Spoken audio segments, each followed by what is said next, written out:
guys, listen to this. I think Cenk Uygur TYT was used to be Carl's boss. I'm not sure about that, but they used to work together, and I think they both started the Justice Democrat. But now, Cenk is going to those right wing places like with Charlie Kirk, and Carl is not having it, man. Carl doesn't like it. So let's go. And Carl does have an interesting take about this. I think I see what Carl is saying. I think I agree with Carl kind of a little bit, like about the fact that like um, J- the right wing populists. I think there's a right wing populist when it comes to the voters, but I don't think people follow politics that deeply. But I think right wing populists, as far as the people that won the event, I don't know if it's fully sure. And maybe the right wing populist is not the same, doesn't have the same vision as the left wing populist. The right wing populists, I do believe, they believe in the trickle down economy, and I don't think Carl likes that. Carl doesn't like the trickle down economy. Carl likes the trickle up economy. No, what is he like? I forget. Trickle down because like I feel like Carl believes that we need to take care of laborers, and forget about corporation. That I mean that's the way I feel. He look at the world. He's been doing the right wing podcast circuit since the election, and in his mind, he says, "Look, I'm trying to go out there, and I'm trying to find areas of agreement between the populist right and the populist left to advance our agenda at a time when Trump won and the right won." And he says, "Hey, I'm finding a lot of agreement with these people. A lot of these people are agreeing on some, basic things that I'm laying out there." Now, I have a lot of problems with that. For one thing, I don't think the Tim Pools of the world and the Patrick Bet-Davids of the world, I don't think you could take them at their word. They aren't remotely populist. Are there Republican voters out there who maybe you're part of a union and voted for Obama but then voted for Trump? Are those people reachable, and should you actually put in the effort to try to swing those people back? Absolutely. They're not populists like you, Carl. Carl, your kind of populist is different. I think they are populists in a different way. I think they look at it like with a populism including the corporation. I think your populism is like you got to remove the corporation. I kind of feel like populism for me, like in my take as a somebody that's like for capitalism, I kind of feel like populism. You gotta work with the corporation, but there needs to be labor union to fight the corporation so that the corporation doesn't take everybody else's money. And I think we should what is it how you call that like split up the profit more among the workers than giving the CEO all those bonuses. I think it should be like that. I agree with that. But like I still believe that the CEO should make tons of money by by increasing the corporation growth and by the corporation expanding. Definitely. But I think we should like create a system where the workers make more money. Absolutely, you should do that. But this is not that, right? This is right-wing propagandists who are part of their media machine, who are elites. They are not outsiders. They are not populists. And so I have an issue with that strategy. I have no problem going on Tim Pool or going on PBD, or in fact, I did go on PBD. I have no problem doing this right-wing podcast circuit, but it's got to be more adversarial. It's got to be more, look, we're going to debate, and I'm going to lay out my worldview and say why I think Trump is bad and Trump is wrong and why the direction we're going to go. So this is the way Kaiko looks at it. It has to be a fight. Yeah, like when you go to those when you go to right wing populist podcasts, say you got to be ready to fight. You cannot be like cozying up with those people. So let's see. Okay. Always negative, etc. Okay, let's check it out. Okay. Carl Kulinski is claiming that according to him that when he went to the PBD podcast that he was fighting PBD, he was debating the PBD. So I just want to look at the PBD podcast, couple of clips of it to see if that's really what was going on, because I think it was a friendly conversation between Carl and PBD, but he's saying that he was disagreeing with everything. So let's see. And they also rank high in, and I think you guys will appreciate this, economic freedom. So a lot of these countries score higher on free market principles than our country does. So they cut all the red tape that you can cut when it comes to business, but they also have the basics met for everybody. That's all I want. I just want everybody to, get out what you put in, because certainly in the system we have right now, I think people feel like they're getting a raw deal because they are. What do you think was common? And Adam, I know you wanted to ask a question. So No, what do you think? What commonalities did you see between Trump and Bernie? Like when you looked at the two, what did you say? Okay, obviously they don't agree here, they don't agree here, but there is a lot of similarity here. What were some? Guys, okay, so I'm gonna. This is the way I look at Carl. Carl is talking smack about Cenk. He's saying that Cenk He's like carrying town to the right. He's not like Cenk. He's not fighting back. And here PBD is gonna put him to his. He's gonna test him. He's gonna say that like because PBD always trying to do that. PBD always want to show that Trump is as good as Bernie, and Carl Kulinski as a left winger should display how awful Trump is in this segment. I hope everybody agrees with me on this one. Some similarities Yeah. between the two. So that's a great question. I would say the similarities are in affectation and posture. So Trump came in 2016 as an anti-establishment firebrand on the right. And I would say that a lot of his rhetoric back then was very populist. He said in the 60 Minutes interview, yeah, I'm going to give everybody health care. And they're like, who's going to pay for it? He goes, yeah, the government's going to pay for it. This is not something you'd hear Mitt Romney or any other Republican say. He also said, hey, I'm self-financing my campaign. Now, the details of that are not exactly correct, but still, the posture was there. Very famously in a debate, he pointed at Jeb Bush and everybody else on stage and said, you hear those people clap in the audience? That's his donors. I don't have any donors in the audience. And this is That stuff was that sick people when he like. said. That's It a was powerful sick. thing, yeah. It was sick when he called out the Iraq War to Jeb Bush's face in the middle of a Republican debate in a military state. I think it was North Carolina. And the audience clapped. And it was at that moment, I think it was actually Ben Shapiro who made this point. It was 100% correct. He said on Twitter, oh, this thing's over. And this was early in the race. If you can get a military crowd in North Carolina full of Republicans to cheer Defending you. against the Iraq War, it's over. And so I think that the anti-establishment firebrand is what Trump brought to the table, and Bernie brought the same thing on the left. So I think the 2016 iteration of Trump was populist right, and Bernie, I think, has always been kind of populist left. And they tapped into a real anger. Now, of course, I think their solutions are very different, and I don't agree with Trump's solution. I think he governed more or less as kind of a standard establishment Republican in many ways. But in terms of how he presented to the country, it was very clear that he was taking this populist right, anti-establishment lane. This term populist always kind of bewilders me. It's like populism. So I kind of want to break down what it actually means to be a populist. You're basically saying Trump was the populist right in many fashions, for sure. Biden, populist left. By definition, what populist, just you're popular. You're saying things that the majority of people want to hear. But obviously Bernie, what he stands for is wildly different than what Trump stands for. So I guess my question is, how can they both be populist? What's the overlap right there? I'm sure a lot of people who supported Trump would have actually voted for Bernie because they kind of want to just burn down the establishment. Break down kind of what you think populism is today. Well, I would say it's just hatred of the establishment. And you saw that among Trump voters. You saw that among Bernie voters. The literal definition would be something more along the lines of, doing the will of the people, which is true. But I think that the connecting tissue is that like anger at the system. Whereas you look at somebody like Hillary Clinton and it was like support of the system, prop up the system, explain why I think the system is good. You look at somebody like Joe Biden, same thing. You look at somebody like Mitt Romney on the right, or the other Jeb Bush. These people are, hey, we got a good thing going on here. The institutions are kind of working, so let's not fiddle with it too much. Right. That's their argument. Whereas the Trumps and the Bernies are like, this fucking thing is broken, and that's why you guys are angry. And so I'm going to help you change that. So regarding the system, this thing's broken. I think we've seen over the last couple of years since COVID, like the overreach of the quote unquote system. And Trump famously made the swamp so famous, right? But one could argue maybe the system is kind of what got us here. These world alliances, trade agreements, NATO, you can kind of argue the pros and cons of this. But for America, the system hasn't been all bad, has it? I mean, you don't want to tear everything down, tear down democracy, everything we've worked for, because there's some bad things going on. No doubt there's some things we can improve. So this whole like anti-system thing, what's the validity with that? So there's a vibrant debate that's always been going on the left, and it's reform versus revolution. And the real hardcore types will tell you, no, I believe in revolution. I'm an opponent of revolution, literal revolution, for the simple reason that you don't know what the fuck's going to come after that, and you don't know how violent it's going to be. There could be dead bodies in the streets. Is that something we really want? So what I believe in is basically the strongest kind of reform possible. I believe in kind of a page one rewrite of how we do it to try to get it right and make it better.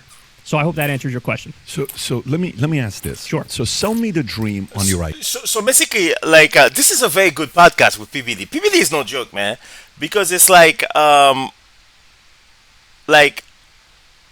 lot of people on the Republican and many people on the right, they do look at the world like that. When you're talking about hardcore reform or revolution, so you're saying that the country is failing. And for a lot of people, the country is not failing because they look at themselves. They're like, "What? I'm making money. Why are you telling me this is a great country for me? I'm succeeding in the country." And if the country is failing, that badly, why all those immigrants coming to the country? You know what I'm saying? So those are valid questions. You cannot say that those are not valid. Like, okay, you're telling me America suck. Why is everybody trying to come here? Like, Ideas. I'm a 22-year-old. Okay. I just got out of college. Oh, not even that. I'm in college. I'm taking an economics class, and they have a speaker, 1 hour coming in, and you're selling me on the idea of socialism. Okay, to say, okay, I mean, social democracy. Yeah. Okay, I mean, it is different. It's very different. Yeah, I'd like to know the difference between the two, but sell me the dream on. Hey, Patrick, you're 22 years old. I'm a regular guy. You know, my parents divorced. I don't have a lot of money. My dad's a cashier at a 99-cent store. I came from Iran. I lived at a refugee camp. I'm a regular guy. There's nothing about me that I'm coming with family money. I want to stay on this. So, because Patrick Bedev brings up a good point about this. That if America sucks, why is everybody still coming here? Why is the place so packed? Why is the waiting list so long? Like, for example, I'm from Haiti. There's not a waiting list of people trying to go to Haiti. That's what Patrick Bedevi is saying, because that's a failing restaurant. So he's going to compare it to a restaurant. Watch it.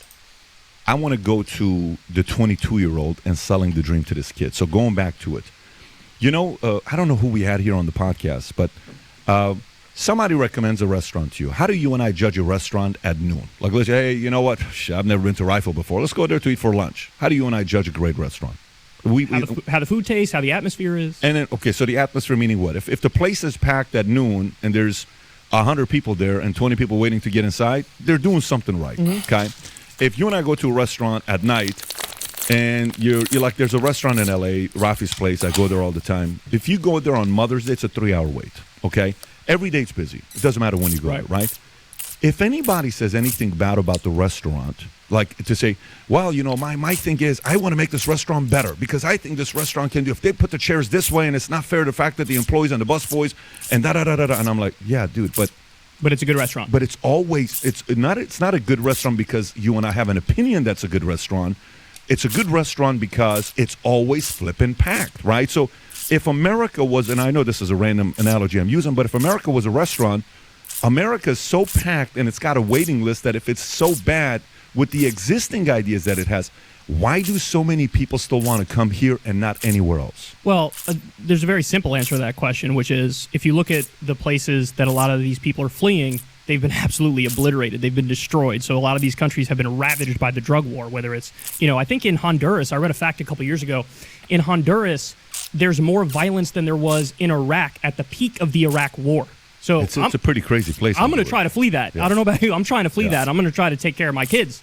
Mexico, similar situation. You have these drug cartels. Effectively, with help from our policy, we've made these narco states, south of us. Yeah. And so you have these, gangster states that are run by drug cartels because what we've done is we did the war on drugs. We made it illegal. What happens when you make it illegal is it gets pushed underground to the black market. That's how you make the drug cartels more powerful. The same thing happened here with Prohibition when it came to the mafia. We made the mafia way more powerful because we decided to make alcohol illegal. That's when they got their most power and wealth. And so a similar thing happened with the drug war. What I would do is, number one, stop intervening in those countries militarily, and that's a long conversation we could have about the history of the U.S. intervening in that area. And number two, let's end the drug war. So in other words, just kind of take our boot off the neck of a lot of these countries and make it so that people want to stay there. Because honestly, I really believe this. I think a lot of the people who are coming here, if they felt like their home country was safe and clean and okay, then they wouldn't want to come here. I think in many cases it's a desperation type move. But it's not just Honduras or Mexico. It's like okay, you're half Italian and you're half Polish. Is it Polish or? Yeah. So my mom's mom is from Italy, basically, and on my dad's side, it's more of a. My last name Kulinski is a Polish last name, but I think it's a little more confusing than that. You're a little bit. You got a little bit of everything. Yeah, I got a little bit of everything. Okay, but I mean, even you take your Italian, right? You take Jews, you take anything else you take. If America is so bad that some people sell it as being so bad, why do people keep coming here? What is so like? Okay, when we were in Iran, we had options. People were going to Spain, some were going to Australia, some were going to this, only because they couldn't make it to America. But everybody's number one on the list was to come to America. You know what I'm saying? It wasn't like they wanted to go anywhere else. Again, going back, that is my biggest argument where if America is so bad if capitalism is so bad and abusive, why do so many people who are actually leaving an abusive environment are willing to come to a place that offers capitalism, where a person who has not got the last name of Mitt Romney, his last name is Bet David, my parents haven't given me a penny. Last time I got an allowance, I was 14 years old. I'm not an allowance. I don't even know what allowance is, to be honest. I'm not even being sarcastic. I don't know what an allowance is, right? And so I come up here, I'm like, dude, I don't give a shit if you give me allowance. I'm just happy to be here, and I'm going to bring my Middle Eastern work ethic, and I'm banking on something's good going to happen to me. I don't have the money to go to school. I don't have the grades to go to school. Maybe I'm going to go in the military, get my act together, be away from some of these guys that are doing drugs, because a lot of my friends were, ecstasy, pot. They were selling. They were doing, like, I'm just got to get away from this. So I go into the military, and then I come out, and I'm like, okay, I'm going to learn how to. I was a bodybuilder. I'm going to learn how to sell. This is my way out. So again, for me, it goes back to the same thing.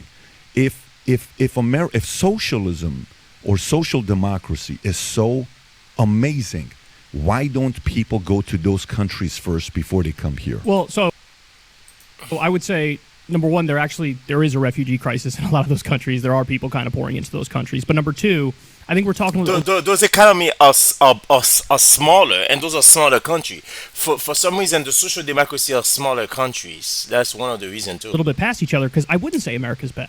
Of course I wouldn't. I'm here. I love this country, right? The question is, I think it's just the wrong conversation to But have. you're not a capitalism guy. You're not a Well, support. social democracy harnesses the best aspects of capitalism. So there is an element. So maybe unpack the difference I'll break it. between the Yeah, two. sure, Yeah. sure, sure. So there's socialism, there's democratic socialism, Yeah. and there's social democracy. Social democracy is a hybrid of capitalism and socialism, where basically you take the best aspects of capitalism, the best aspects of socialism, and you have this mixed system, which in theory would yield the best results. And the reason why I believe in that is because I think there's a tremendous amount of empirical evidence to those ends. So, like, for example, they do this study every couple of years, this Commonwealth Fund study, where they look into the healthcare systems of basically, a lot of the developed countries, 11 of the developed countries. And when they do that, we always rank, the U.S. ranks 11th out of 11.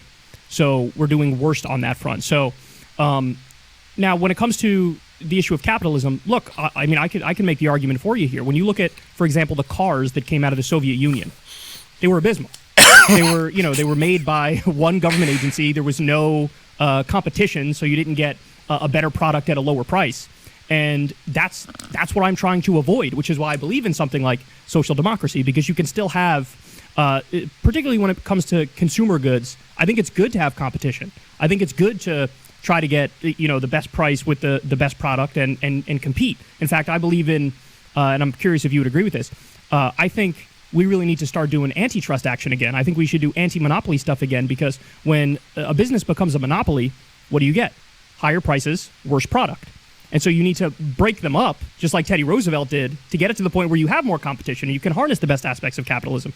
So when you talk about that, so I believe in that, while at the same time I also believe in taking care of the basics. So in other words, they have like sectoral bargaining in a lot of the Scandinavian countries. That means you set wages. The union negotiates with management, and you set wages kind of across an entire industry. I think that's a good idea because it helps working people out more. I believe in, like I said, universal healthcare, universal education, or trade school. You should have your choice, and I think they do that in Germany. They give you an option. You want to go to trade school or you want to go to college. I just hate this notion that in this country, some people come out of college and they're $80,000 in debt, and they're like, well, what the fuck do I do now? And I can't even pay this back. And then they got to go take a job where they're way overqualified to even take that job. I think that's fucked up. I just think there shouldn't be such a thing as medical debt or school debt. And I don't think these ideas are all that radical. I think most people would agree with this, even people who would consider themselves capitalists. So let's go through the school debt. Sure. Let's go through the school debt.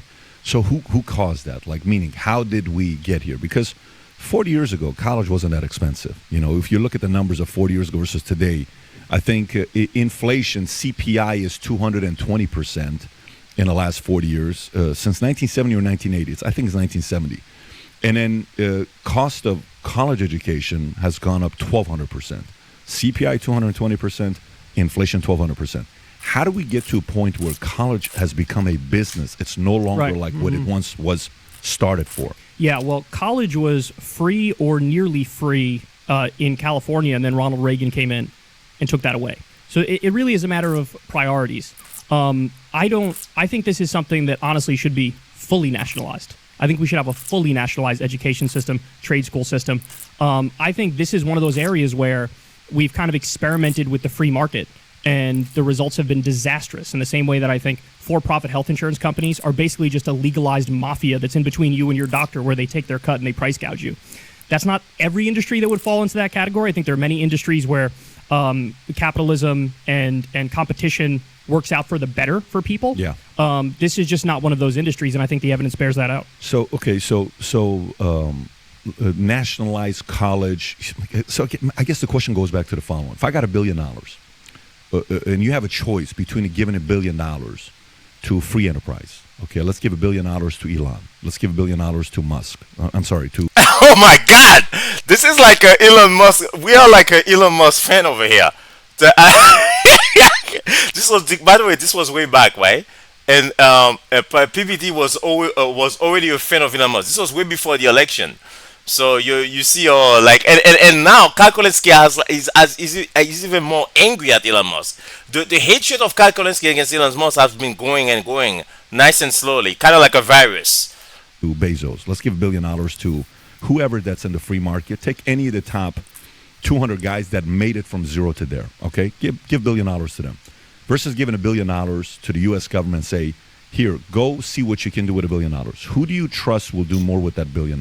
Well, it depends on the topic, right? So I would give the money to the government when it comes to pharmaceuticals, because a lot of people don't know this, but for the past 2 decades, there hasn't been a single drug that hasn't been developed with government grant money. So basically, the government steps in, gives money to universities and says, hey, we need this new drug which does X, Y, or Z, and then they create it. And then you have the pharmaceutical companies swoop in, buy up the patent rights, and then sell it back to everybody at a profit, even though they didn't fund the research and development. So my answer would be, it's a complicated question, and it depends on it depends what we're talking about. There are plenty of areas where I'd say, yeah, give that money to an entrepreneur. Give me an idea. Be more specific. Give me an idea. Like I'm actually curious. I'm actually really. You're a smart guy. You're a very well-read guy. You have strong opinions, and this is your world. I'm actually curious to know. So if I gave $1 billion to public versus a private. In what areas you think? So one was pharmaceutical fair. What else would you think they would do good versus they would do bad? Like it's better to put it in a free enterprise. Well, the other, I actually just gave the example before. I think with like cars, the government should have no business in cars. Cars no business put a free in enterprise. Yeah, of course, no business in. I don't want the government building like furniture or some shit. That's something that's squarely for technology, for the private sector. Tech, I think, is a little more complicated because a lot of the products that we use today that we kind of take for granted, like stuff like these phones, a lot of that was originally developed with funding from NASA. So in some ways, the government actually does science and technology very well. But to your point, yeah, there's plenty of entrepreneurs and private investors who would probably do it just as well, if not better, on some topics. Yeah, that's the part that it concerns me. I think everything is incentive based, right? Like I agree with that. It's motive based, incentive based. Yes, okay. So Kulinski agree with that. That PBD, the capitalist, that you need incentive to create better product. So if there's no incentive, you're not gonna get anything. So so at least he's honest with. He has a little bit of. So what do you guys think? So this is like a video I wanted to show you. Kulinski is saying that he's like right now this is Kulinski talking about Cenk, and Cenk is like agreeing with the right wing. So this is moving back right now, right? Like when you moving back to 2024. This video of PBD was 2023. Right now 2024 after the election, Carl is saying, Cenk, don't do that. Do not talk to Mega at all. And so what do you guys feel about that? Like because I think it was a good conversation that Carl had with Mega. So he feels like he has no hope for Mega. For when it comes to that's the way Carl looks at it. Like Mega is not gonna help us. They're not gonna side with us. Don't trust them. They're gonna betray us. That's basically how he feels. He feels like it's all a plot and it's all a conspiracy. Right. But no, so this one actually shocked me, right? Cenk went to America Fest, which is a MAGA gathering of the TP USA crowd. Now, this is an event that Donald Trump spoke at, I believe the day after Cenk spoke. Like, Donald Trump headlined the event, right? So this is like the heart of MAGA land. And again, I want to reiterate, this isn't some union worker who voted for Obama then flipped to Trump. This is like elite MAGA insiders. This is where he went. So let's take a look. We'll watch this whole thing, and we'll see what we make of it. Here we go. So, Cenk, welcome. Thank you. Thank you for that warm welcome. I appreciate it, guys. Thank you. I mean, right off the bat, I think Cenk should question himself. Why did they give me a warm welcome? I think Charlie Kirk said, hey, like, be nice or whatever, but why do you think they gave you a warm welcome? My guess is because a lot of what they've been saying lately on TYT is castigating what he calls the max left and going after them and fighting with them and really sort of putting an onus on their disagreements with the max left. That's probably why they're cheering you, Cenk, because it's like, hey, lately, these people have been fighting people to their left. So let me cheer them. That's my guess as to why they gave you a positive reaction. Like, this is the funny thing about Karl Kulinski. I don't know if maybe he doesn't see it. I don't know if he sees it or he doesn't see it. So, according to Karl, he doesn't see that the left there's a pernicious thing going on with the left that it's getting more and more radical, more and more left. But they don't see it. They say that it's not radical. Like, maybe maybe what we need to do to test them out, we should ask them, give me one thing that could be left wing that you think could be radical, and you would say that no, I don't think we can do that, guys. And if there's like a left wing ideas that you will say no, that's too left for me, because I think that's what we need to do. We need to test how lefty Karl Kulinski is. More lefty will be like, okay, everybody from Latin America come to the United States. Forget about your country. Come here, move here. That's it. Everybody get free Medicare for all. They don't have to work for the rest of their life. I want to hear what Karl Kulinski is going to say. Is he going to come up with something? Because that's what like when I hear Karl Kulinski, that's what I think I hear. I hear that you just going to keep saying the same thing. Like, you know what I'm saying? So when, like, the question is like, when are you going to say stop? This is enough. Like, you know what I'm saying? Like, it looks like there's no stop.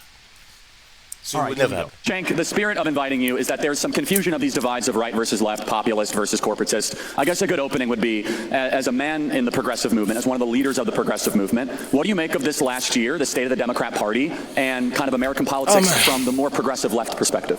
Yeah. So first of all, I'm proud to represent the left flank of the populist movement, and I think we need both flanks, so I'm happy to have this conversation. In terms of what has gone wrong in the Democratic Party, it's the same thing that went wrong in the Republican Party, but I do have to give you guys credit for a revolution well done. And what I mean by that is not a revolution against the Democratic Party or the left or the country, but a revolution against the establishment. So I knew you guys were for real in fighting against the establishment when I started going on right-wing shows and I would say something negative about Mitch McConnell. And when I did that in the past, what I would get back is, oh, no, Mitch McConnell's great. Pelosi's terrible, but Mitch McConnell's great. Let's do that here. What do you guys think of Mitch McConnell? All right. Yes, I love that. So look, for my left-wing friends that are watching out there, they just booed Mitch McConnell. That's a great thing, okay? And let's do one more. What do you guys think about Dick Cheney? My left-wing friends out there, we have been waiting for the right-wing populists to boo Mitch McConnell and Dick Cheney our whole lives. Take the win. Take the win. Cenk, the only reason they're booing Mitch McConnell and Dick Cheney is because they view Mitch McConnell and Dick Cheney as anti-Trump. They're not booing Mitch McConnell and Dick Cheney because Mitch McConnell and Dick Cheney are for wars and they're for tax cuts for the rich and they're for corruption and these people are against that. That's not the case. Because Trump is for wars and for tax cuts for the rich and does the corruption, and they love Trump. So you're giving them too much credit in assuming, hey, they're booing Mitch McConnell and they're booing Dick Cheney, and it comes from this sincere place of principled opposition to corruption. Oh my God! Yeah, so this fight's gonna go on forever, man, between Karl and the TYT and the far left, and this is not gonna end soon, guys. There's a lot of beef in the left right now. A lot. People are disgusted with TYT for what they are doing right now.